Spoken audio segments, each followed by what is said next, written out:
Сегодня мы ставим газовое оборудование на вот этот дырявый Мерс. Блин, какой газ! И сегодня уже вечером мы посмотрим, что с ней произошло и как это отразится на моем кошельке.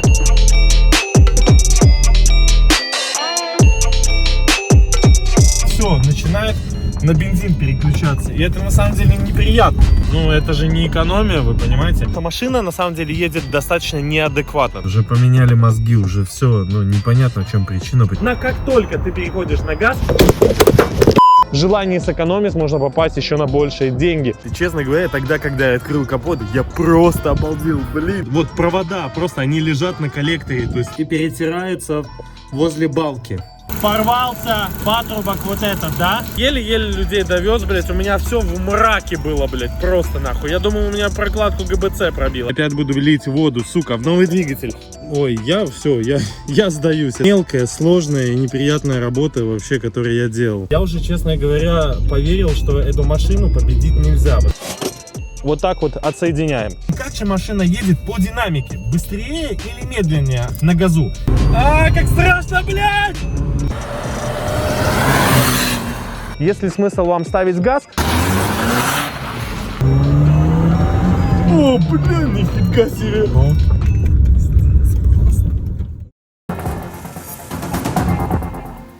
На копейку, але даражэйшае. У Беларусі зноў паднялі кошты на паліва.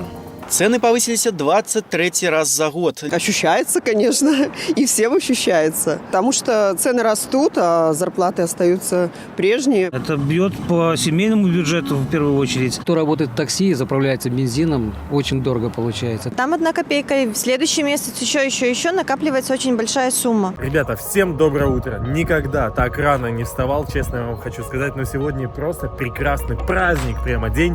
Сегодня мы ставим газовое оборудование на вот этот дырявый Мерс. И давайте сейчас пересядем в машину, времени нет, я вам расскажу, что к чему.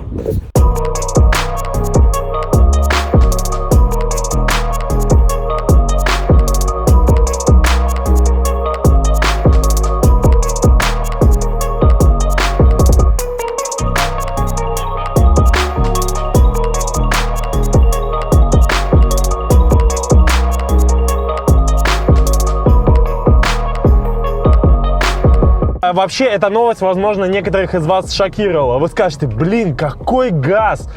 Какой газ на Мерседес? Ты что, вообще рехнулся просто? Но я сейчас вам расскажу, почему я все-таки решил пойти на эту меру. Дело в том, что с моей машиной в последнее время происходит какая-то непонятная вещь. Я заливаю 10 литров бензина, и последний раз я заглох на трассе я ехал.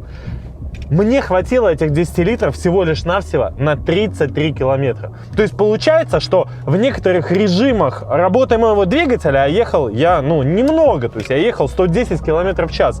Расход достигает просто каких-то непонятных 30 литров на 100 километров. Но это же нереально просто вот прокормить эту машину. Это раз. Второе, я еще работаю, ребята. Эта машина у меня для работы. Я на ней занимаюсь перевозками, и поэтому установить для меня газ нужно было еще 5 лет тому назад, когда я начинал. Но тогда цены на бензин более-менее были неплохие, и можно было еще как-то жить. Сейчас же цена бензина в Беларуси составляет 80 центов. То есть 80 центов цена бензина, просто все деньги идут в бак, понимаете? Смысла в работе получается никакой. И я все-таки решил, что мне нужно найти деньги и поставить газовое оборудование. Поэтому сегодня, ребята, великолепный день, который должен был быть уже, 5 лет тому назад. Сколько я бы денег сэкономил, наверное. Но сегодня, ребята, мы на моем собственном примере сможем посмотреть, будет ли машина ехать хуже на газовом оборудовании, какие нюансы, какие трудности будут, какие плюсы и минусы. И самое главное, сколько мы сможем сэкономить, установив на нашу машину газовое оборудование. Поэтому, ребята, не переключайтесь. Но перед тем, как мы поедем на станцию по установке, нужно заехать в гараж и сделать некоторые очень важные манипуляции с этой машиной.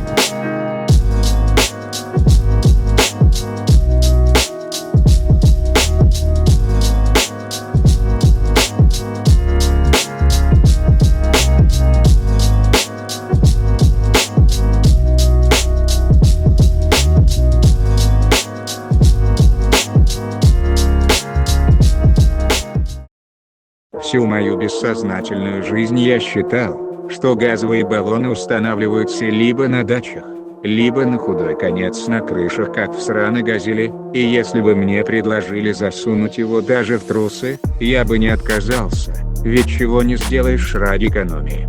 В общем, я был готов на любой колхозинг, ради того, чтобы говномерс поехал дешевле. К моему удивлению, мне посоветовали поставить его вместо пятого колеса. И зная, как быстро гниет эта помойка, я решил все обработать там вонючей мастикой и мразотным гравитексом. Заодно, почему-то мне захотелось поменять масло и топливный фильтр, ведь в последний раз это все менялось еще при Горбачеве. Испортить уже эту машину сложно, ведь нельзя испортить того, чего нет. Поэтому, не боясь за последствия, я по рекомендации нашел СТО и запланировал так. Если станция сделает мне хуйню, я их обосру с ног до головы. А если сотворят шедевр, в чем я глубоко не уверен, возможно, прорекламирую.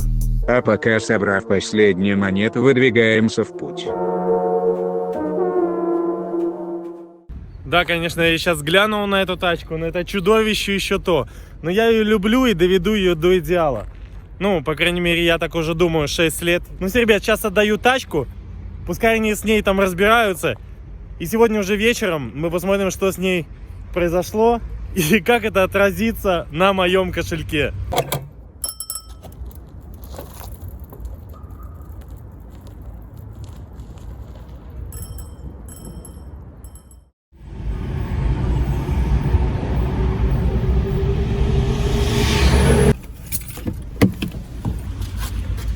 Ребята, короче, я забрал сейчас под ночь тачку.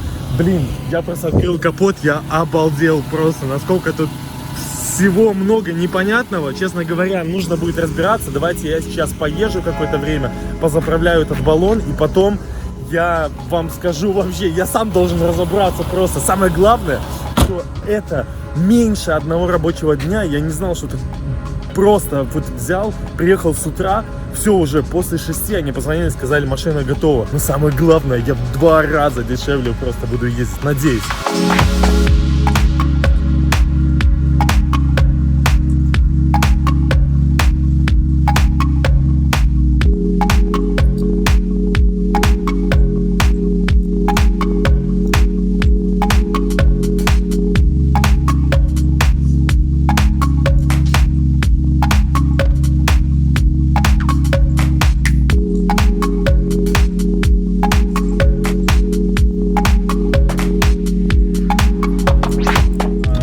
Расскажу. Я даже не могу проверить, как машина едет, как она отзывчива на педаль, хорошо ли она разгоняется, потому что вот у меня тут под рулем стоит вот эта кнопочка, получается, с лампочкой, и на всех режимах переходных, вот когда я переключаю, там, к примеру, с 2 до 3, разгоняюсь, ну, то есть я резко дал газ, у меня начинает она мигать.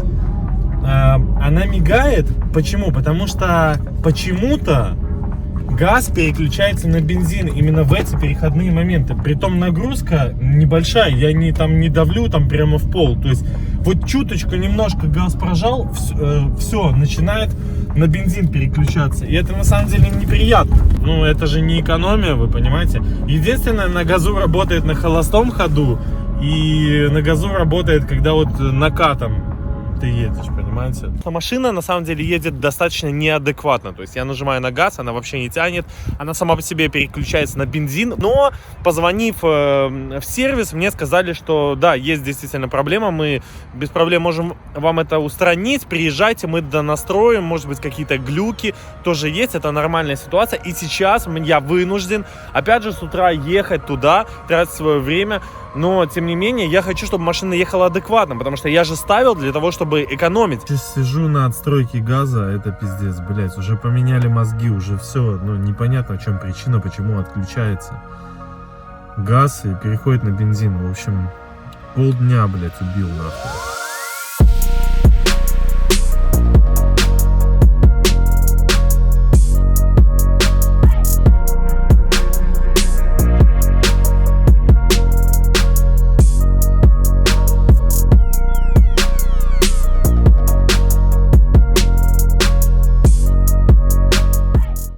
Так, ну что, ребят, давайте подведем некоторые промежуточные итоги. 3 дня прошло, было потрачено $380. И машина до сих пор отказывается работать нормально.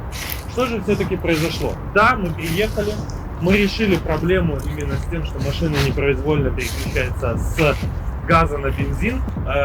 Отправили запрос именно по моей машине на завод-производитель этих мозгов в Польше, и они ответили, что нужно было просто поставить одну птичку, то что машина турбовая. Но тем не менее появилась вторая проблема. Эта проблема заключается в том, что когда ты даешь на газ, на высокую нагрузку, у машины отключается компрессор двигателя. То есть так как моя машина компрессорная, то есть компрессорный турбонаддув, то в какой-то момент просто тяга пропадает, она проваливается и не включается до того момента, пока ты опять ее не заглушишь и не начнешь свое движение. И так продолжается. Как только ты даешь максимальную нагрузку, все, машина перестает ехать. Она сопровождается вот именно вот этой ошибкой, которая говорит о том, что срабатывает датчик детонации, то есть не догорает топливо, так как газовое топливо, оно имеет повышенный октан, оно не догорает, происходят хлопки в выпускной коллектор, и машина отрубает тягу. Вот такой вот глюк. И тут есть два пути решения. Первое — это отключить датчик детонации, чтобы машина не отключала, то есть как-то программно его выпилить. И другой момент в том, чтобы обслужить систему зажигания. Вот на бензине она нормально ехала. Все там отлично, катушка пробивала, ты даже этого не чувствовал. Но как только ты переходишь на газ,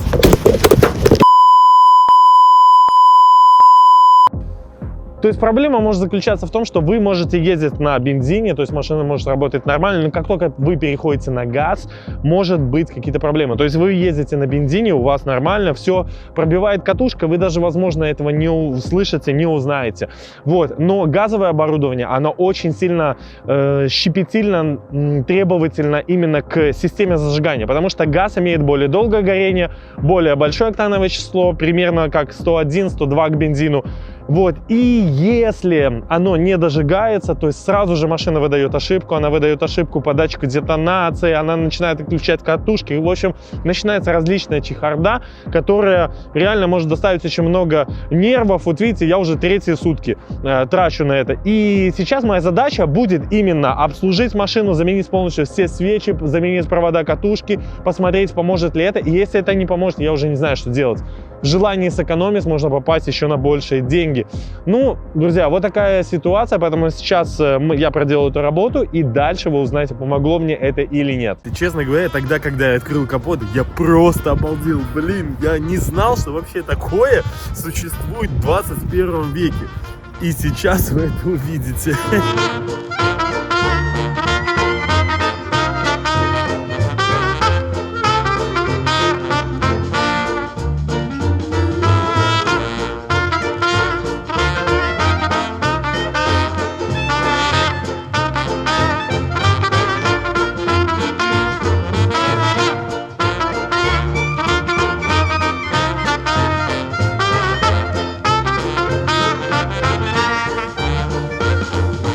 Так, смотрите, когда я снял хомут, я увидел, что когда мне устанавливали вот этот пайп, в общем, порвали мне муфту. Сейчас я, конечно, попробую ее закрутить как-то, но тем не менее она уже порвана, ребята. Вот видите? Отсюда и подсос может быть. Я просто не поверил, что такое вообще... Не поверил, что есть еще один человек или одно СТО, который ремонтирует машину так же, как и я. Но оказывается есть. Блин, это просто стяжки. Это самые дешевые пластмассовые стяжки и хомуты.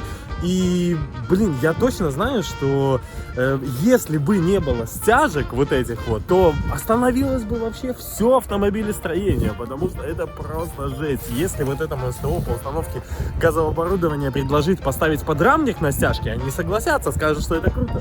И притом, посмотрите, вот этот патрубок, который охлаждает редуктор с антифризом, он прямо прикручен к пуску, то есть впуск греется, и вот эта часть, и вот тут антифризный патрубок, он греет впуск, что очень плохо для этих мерседесов. А это вообще шланг разрезанный просто и сделано так для того, чтобы тут не перетерлось. Ну, я просто не знаю. Вон, вы видите, вот провода, просто они лежат на коллекторе, то есть там не до конца не изолированные. Ну, Ну, я не знаю, честно. Если это действительно так должно быть, я уже не знаю просто, куда катится мир, честно говоря.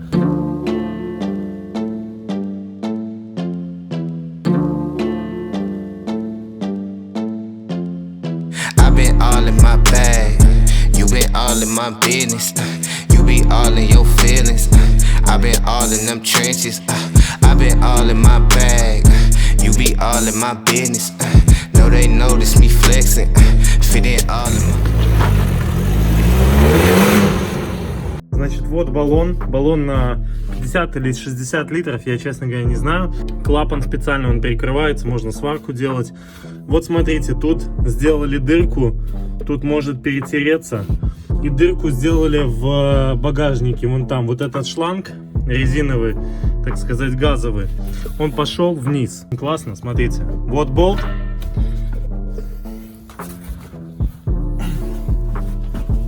Вернее, так сказать, шпилька. Вот, обратите внимание, как она прикольно прикручена. Вот, это можно было бы срезать или герметизировать. Но ничего не сделаешь, да. Надеюсь, это все не протрется, я не загорюсь. Потому что, как вы понимаете, если бы у вас стоял метановый баллон, где 250 атмосфер давления, то машина при таких случаях превращается моментально в кабриолет.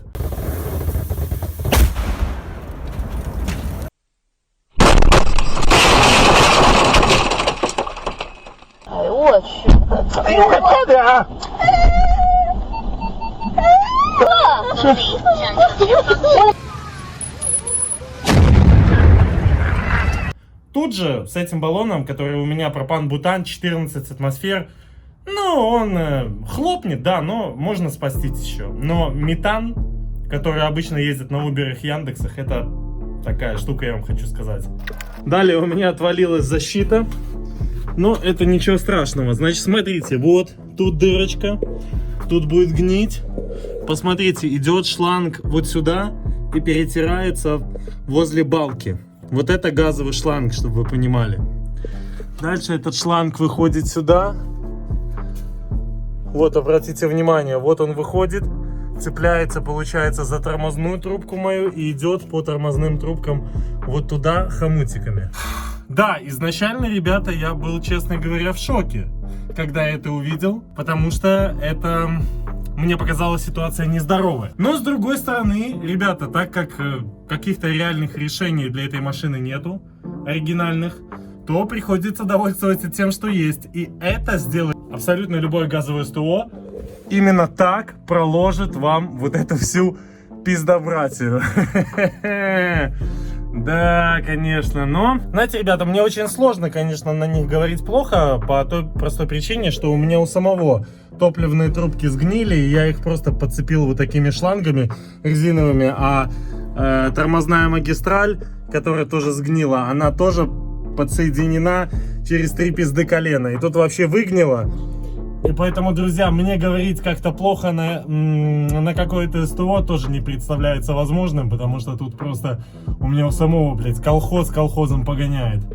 Подвесной подшипник, который можно просто менять уже сейчас без защиты. Коробка, которая сцится, постоянно нужно доливать масло. Так что, ребята, вот так вот и живем. Да, как сказать, никто лучше вас не знает вашу машину.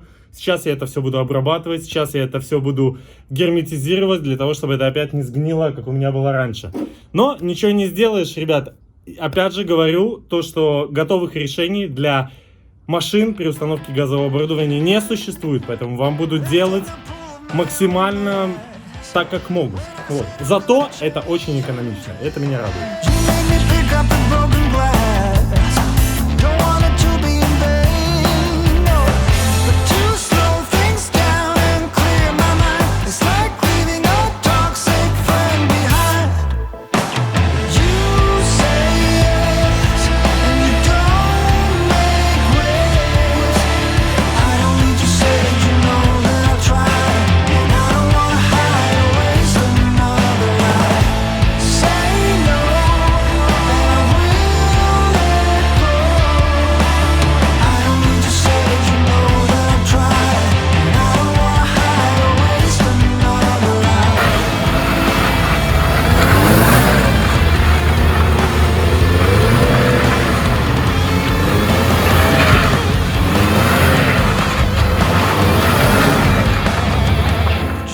Так, ребята, это переходит уже все границы дозволенного.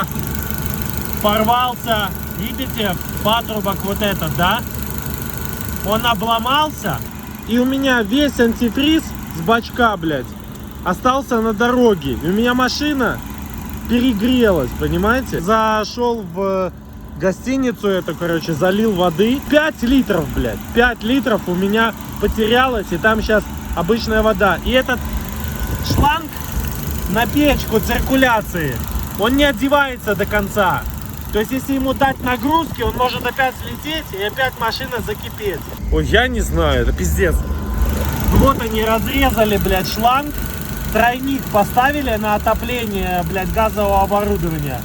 Порезали шланг так, что вот этот тройник, вот я показываю, вот этот тройник стал наискосяк и поломал пластмассовый шланг. А его заменить не представляется возможным. Я не знаю, что делать. Блядь, чуваки, ну это просто пиздец. И что, я сейчас буду ехать и ссать? У меня машина перегреется или нет, блядь? Попал на антифриз, $25, блядь.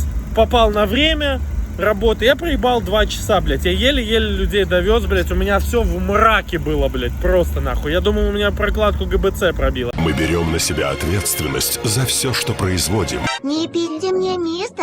Этот патрубок нигде не найти. Заказал его на завтра где-то в Минске. Для того, чтобы его поменять, нужно разбирать полностью дворники, снимать вот эту всю лабуду. Но это то еще занятие. Это еще ебала, блядь. Смотрите, заглушил, короче, головкой, блядь, вот это из набора инструментов. Ну, не будет печка отапливаться, блядь. Но надеюсь, я не буду уже терять воду, блядь. Я опять буду лить воду, сука, в новый двигатель. Он опять, блядь, сгниет. Я вчера проездил, короче, без печки, блин, целую ночь. У нас заморозки пошли, и я просто чуть не сдох. Просто окоченел, я вам серьезно, ребят, говорю. Так что вот, ребята, вроде бы газ, это такая классная штука, но будьте готовы, что вот эти нюансы пойдут по одному месту. Потому что, ребята, машина не новая, как вы сами понимаете. Ой, ребята, кто снимал, короче, вот эту требуху, тот поймет весь ад происходящего. Это просто жесть, блядь. Вот так вот. Снимаем дворник полностью.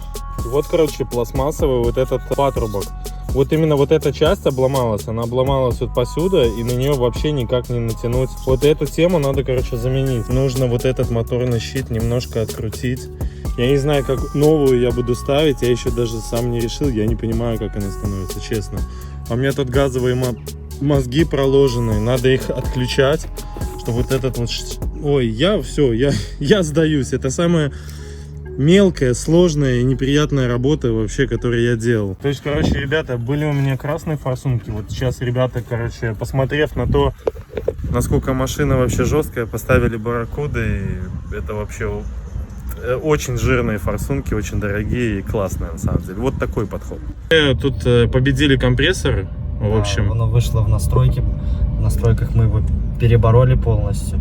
Сейчас небольшие корректировки внесем, чтобы расход поменялся. А самое главное, еще надо будет, есть такая штука, есть калибровочные дюзы в форсунках. На данный момент они жалуются на полное открытие форсунки, хотя форсунки идут игольчатые, барракуды, но все равно самые, мало. короче, крутые, да? Да, все равно мало, просят увеличить проходное сечение. Наверное, мы сейчас это попробуем сделать и пойдем дальше уже. Сколько мы с тобой в общей сложности ездили? Часа 4 точно было потрачено времени, но я думаю, все это станет на свои места. Я просто знаю, как отзываются о других газовых СТО. Есть у нас минские газовые СТО, которые тебя примут, если у тебя какая-то проблема, а потом нахуй просто пошлют, блядь. Потому что, а тут, ребята, 4 часа в режимах полного дросселя мы ездили, пытались победить. Я уже, честно говоря, поверил, что эту машину победить нельзя, потому что это одна из самых, возможно, геморройных машин вообще. Но, оказывается, важно, чтобы был хороший диагност. Вот важно. И тут он точно есть, поэтому я уже готов рекомендовать это СТО. Ребята, классно работает. Ну что, сейчас едем отстраивать систему, чтобы она ехала в штатном режиме хорошем. И далее уже я вам расскажу и покажу разгон на газовом оборудовании и на бензине. Интересно, насколько он будет лучше либо хуже. Добавить лошадок можно? Ну, получается, вот эти дюзы, которые ставятся, они регулируют проходное сечение в форсунках. Получается, они создают иногда искусственный подпор. Вот это ошибка открытия полных газовых инжекторов. А, понятно. То есть ты увеличиваешь... Да, я увеличиваю проходное сечение, не трогая пока давление, потому что для этого мотора 1.30 вполне нормально будет. Посмотрим, если оно опустит немножко соотношение смесей, у тебя перестанет своевременно ругаться лямбда, немножко и легче дышать станет. Ну и в зависимости от того, что октан повыше, оно будет приемистейше. Ну и все, короче, будем наказывать Polo седан 1.6, Логаны. Да. Вот видите, короче, как только я покупаю 220 V8, я сразу еду сюда устанавливать газ, потому что те 5 лет, которые я проездил без газа, это было для меня самая жесть просто. Сколько я машину мог купить, если бы я вот сэкономил на газе, просто это... Полной динамической езде на газу ты и при правильной настройке его ты экономишь до 25%. Да, и самое главное, экология. Ведь для этого ставят газ. Да, экология, экономия.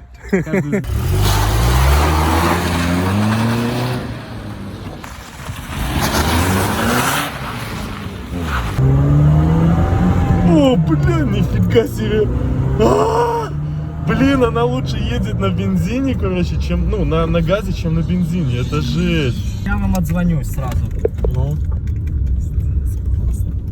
Просто что мы сейчас сделали для того, чтобы машина второе рождение получила просто? Получается, смотрите, первый вопрос был, она жаловалась постоянно на детонацию топлива. Получается, отключался турбокомпрессор, это было первым нюансом. Произвелась замена катушек, замена свечей. Как бы более-менее терпимо, для штатного режима машина стала ехать, но все равно не то. Учитывая, что это хоть Мерседес и дырявый, но вопрос оставался открытым. Пришла программа другая, начали обкатывать, начали смотреть, поменяли форсунки, пришли к выводу, что обычные форсунки обычного клапанкового типа просто их тупо не хватало. Машина не успевала прогонять систему и подвисала, давилась, теряла в наборе и сразу же детонация. Сейчас мы обкатали на стандартном 2.3 сверлении, даже 2.5 сверление дюзов на давление 1.25. Машина поехала, но выскакивала постоянная ошибка. Периодичность работы топлива не хватало, она давилась. Был искусственный подпор за счет дюзов на форсунках. Мы убрали вообще дюзы, увеличив максимальное сечение форсунки, максимальное открытие, максимальная скорость впрыска. Нету искусственного подпора, форсунка впрыскивает ровную, четкую порцию топлива, раздозированную. И получается, это правильный отклик педали, это точное соотношение смесей. Если взять сейчас на данный момент, то получается все смеси сбалансированы 1 к 1, и машина работает просто в шикарных показателях. Откликается на педаль просто. Остался последний фактор, это расход. Но я думаю, расход тоже будет радовать. Как бы на данный момент машина отстроена на 95%. Остальные 5% сыграют уже время, эксплуатация и остальное. Минимальные доводки можно делать по карте, но на данный момент пока я доволен. Все, что пытались и хотели добиться, мы добились. Отключения турбокомпрессора нету, машина разгоняется, машина набирает. В дальнейшем, я думаю, вы увидите, как она едет. Как бы за счет того, что газ является высокооктановым, это 101, это достаточно неплохой показатель даже для старого Мерседеса. Динамика совсем другая, нету провала, нету просадки, обороты ровные. Как бы все в дальнейшем увидите, как бы это не первый Мерседес, который получил жизнь от газа. Как бы как альтернатива высокооктановому топливу газ можно использовать, только нужны свои доработки. Я, честно, потерял все надежды, а сейчас машина получила вторую жизнь. Вот спасибо тебе большое. Да, не за что, обращайся. Будем рады видеть вас. Блин, хорошие диагносты, не зря вот говорят, хороший диагност от Бога и на вес золота. Да. Да, Николай, директор вот этого СТО по газовому оборудованию. Надеюсь, вы будете рады новым клиентам вообще. Постоянно. То есть любую машину можно вообще поставить на газ. Любой проект. Любую бензиновую машину. Любую бензиновую машину могут приезжать.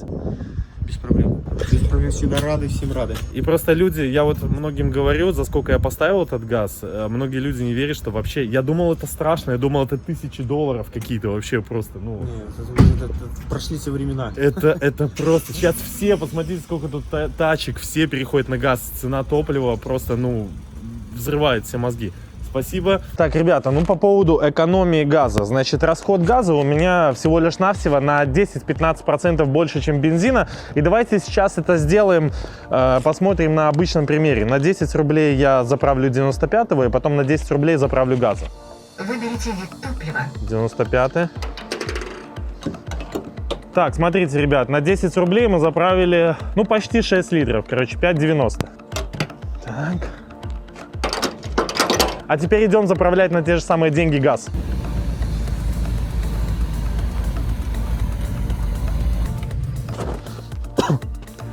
Значит, ребята, газовое дупло выглядит вот таким вот образом. У меня оно сделано в багажнике. Далее необходимо по правилам безопасности открыть крышку капота. Это делается для того, что если где-то есть утечки газа, чтобы они выветрились и не воспламенились при запуске. И идем сейчас на те же 10 рублей белорусские заправлять газ. В общем, сейчас я вам расскажу, как самостоятельно можно заправить газ. Значит, берем заправочную штуку. Обычно еще вешается масса, но масса в данном случае, если есть какие-то утечки, она уходит через вот этот резиновый шланг. Значит, засовываем вот этот шланг в нашу заправочную камеру, и потом, когда мы засунули, мы должны нажать вот на эту лапку. Прижали, нажали. Все. Идем сюда и включаем подачу газа. И сейчас газ подается. Не забываем перекрыть подачу газа. Как вы можете заметить, за те же самые деньги, 10 рублей, мы заправили практически в 2 раза больше топлива, при том, что потребление, хочу напомнить, у нас всего лишь навсего увеличилось на 10%. Тут есть специальная такая кнопка, мы ее просто в сторону отводим, аккуратненько, вот так вот отсоединяем. Все, на самом деле это сделать проще простого, но если у вас возникают какие-то трудности, всегда можно попросить оператора на автозаправке, чтобы он вам помог.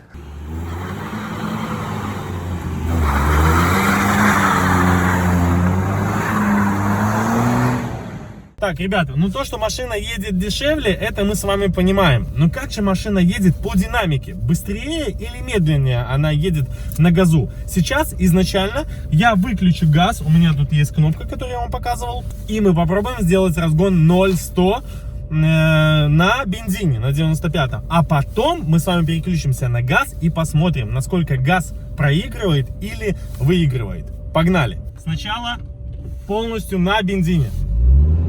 До сотки. Блядь.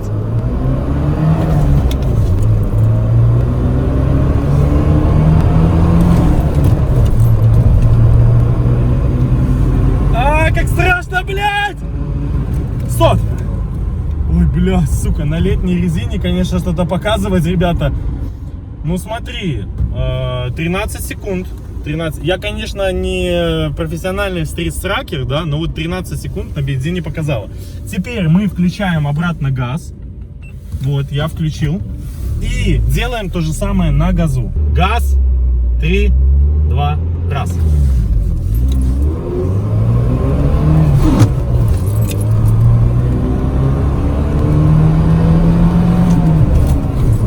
Бля, хреновое какое переключение было. Ай, давай, давай, давай, давай, давай, давай. Опа, соточка, соточка, соточка. Смотри. 13 секунд, при том, что переключение на 60 было вот 7 секунд, тут 6. Блять, то же самое показало, ребят, то же самое. Вы посмотрите, газ едет так же хорошо, как и бензин 95-й, при том, самое главное, в 2 раза дешевле. Это, конечно, супер. Я более чем уверен, что если бы не конченая летняя резина зимой, да, мы показали бы еще лучшие результаты. Нормально видно, машина видно? Да. В общем, конечно, она должна ехать намного лучше. Но самое главное, что мы с вами увидели, что она едет на газу абсолютно не хуже. На самом деле. И что я, честно говоря, для себя понял? Что для тех людей, которые действительно занимаются какой-то работой на машине, там, доставкой, перевозкой, газ — это первое, что нужно ставить, на самом деле. Особенно на такие машины.